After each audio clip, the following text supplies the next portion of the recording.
जयपुर के भांगरोटा पुलिस थाने में तैनात हेड कांस्टेबल बाबूलाल बैरवा की सुसाइड के बाद लगातार यहां पर एसएमएस अस्पताल के बाहर जो धरना है 5 दिन से जारी है।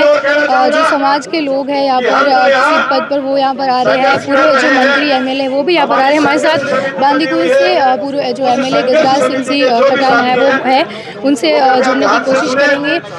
5 दिन से यहाँ पर सर धरना जारी है, आप भी यहाँ पर आए हैं, क्या यहाँ पर अभी तक कार्रवाई हुई है, अभी कहाँ तक हुई है और क्या मांग है? देखिए, कोई संतोषजनक कार्रवाई नहीं हुई है अभी बिल्कुल भी, और जो भी हमारी संघर्ष समिति है उसने जो अपनी मांग पत्र दिया है उस पर किसी भी बिंदु पे अभी कोई कार्रवाई नहीं हुई है। मैं समझता हूँ कि ये बहुत बड़ी विडम्बना है सरकार की तरफ से। 5 दिन से कंटिन्यूअस धरना चल रहा है, पीड़ित परिवार के पूरे परिवार यहाँ धरना दे रहा है और बहुत सारे हजारों लोग यहाँ पर बैठे हैं, पर उनकी जो कान पे जू नहीं रेंग रही है। उनकी जो मुख्य मांगे हैं उनको मानना चाहिए, ऐसा मेरा मानना है। और जो अभी मेरे साथी ने बताया सीबीआई की जो मांग की बात थी वो उनके पहले के जो केस है उनसे संबंधित थी, इस केस से कोई संबंध नहीं रखता। इससे तो एसआईटी की जांच कराए और जो भी मांग पत्र दिया है, बच्चों की नौकरी की बात है, 2 करोड़ रुपए मुआवजे की बात है, इन चारों आदमियों को गिरफ्तार करने की बात है, ये उनको करना चाहिए। फिर भी क्या लगता है, आपने परिजनों से भी बात करी होगी, क्या लगता है जो ये 4 लोगों पर इन्होंने आरोप लगाए हैं, क्यों परेशान थे, या मतलब जैसे कि ये लोग जो है टॉर्चर किया था इस वजह से इन्होंने किया सुसाइड, क्या कारण रहा होगा? देखिए, ये तो उन्होंने अपने सुसाइड नोट में साफ साफ पूरा डिटेल में लिखा हुआ है। उसको मैं क्या बताऊं, उन्होंने जिस तरह इन अधिकारियों ने उसको परेशान किया, पीड़ा पहुंचाई, उससे परेशान होकर उन्होंने सुसाइड किया है। और उन्होंने बिल्कुल साफ साफ अपने उसमें बता दिया है, उसमें हमारे खुलासे करने के बाद वो तो सुसाइड नोट में ही खुलासा किया हुआ है। अच्छा, उप मुख्यमंत्री प्रेमचंद जी बैरवा इसी समुदाय से ही है, क्या उन्होंने मतलब सांत्वना दी है कि भाई यहाँ जांच करवाएंगे, यहाँ पर आए क्या वो भी? अभी तक मैं समझता हूँ किसी भी बिंदु पे संतोषजनक तरीके से कोई बात नहीं की गई है। SC/ST के और भी नेता मंत्री है जो सरकार में, अभी तक किसी ने भी कोई संतोषजनक जवाब नहीं दिया। पहले गिरफ्तारी की बात है, और गिरफ्तारी की बात जब तक ये नहीं सुनेंगे हम भी इनकी कुछ नहीं सुनेंगे। बताइए।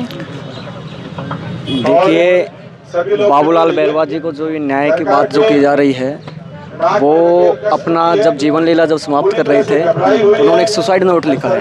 अब प्रशासन ये कह रहा है कि भाई सबूत, बिना सबूतों के अभाव में हम किस तरीके से कार्रवाई करें। तो एक व्यक्ति के सुसाइड नोट से बड़ा कोई सबूत हो नहीं सकता उसके जीवन में। जो किस बाबूलाल बैरवा जी संविधान की पालना करते थे, बाबा साहब भीमराव अम्बेडकर की विचारधारा को मानते थे, तो उन्होंने अपनी जीवन लीला समाप्त करते वक्त भी अगर वो चाहते तो मरता क्या नहीं करता, वो चाहते तो तीनों जो अपराधी थे उनके गोली मार के खुद को सुसाइड कर सकते थे। लेकिन उन्होंने मर्यादा को नहीं तोड़ा और अपने संविधान की पालना करते हुए हम लोगों से अपेक्षा करते हुए कि भाई हमको न्याय मिल जाएगा, और इस भ्रष्ट तंत्र की पोल खोलने के लिए उन्होंने सुसाइड किया है और उन्होंने अपनी जीवन लीला समाप्त की है। तो हमारा कहना यही है कि उनको न्याय मिलना चाहिए और सुसाइड नोट से बड़ा कोई सबूत हो नहीं सकता। वो एक सबूत के तौर पर है, बिल्कुल पूरा उनका स्पष्ट नाम लिखा है। और उन्होंने वैसे हम तो इसके भी पक्ष में कि किसी की लाश पर राजनीति नहीं होनी चाहिए, लेकिन वो खुद अपने सुसाइड नोट में लिख कर गए कि जब तक मेरे को न्याय नहीं मिले, जब तक इन तीनों दरिंद्रों की गिरफ्तारी नहीं हो, तब तक मेरी लाश को जलाया नहीं जाए, मुझे मेरी लाश को उठाया नहीं जाए। इसलिए पूरा समाज, सर्व समाज के लोग यहाँ पर उनको न्याय दिलाने के लिए यहाँ पर खड़े हैं। मैं रिंकू कुमार मीणा, सिस्टम सुप्रीमो, गौ सिस्टम सुप्रीमो। तो आपने देखा कि यहाँ पर सभी जो समाज के पूर्व एमएलए रहे हैं, मंत्री रहे हैं, कार्यकर्ता भी, जो भी भीम के जो है सभी लोग यहाँ पर मौजूद हैं और धरने स्थल में सभी लोग जो परिजनों के साथ है वो बैठ कर के धरने स्थल पर न्याय की गुहार है वो लगा रहे हैं। धन्यवाद।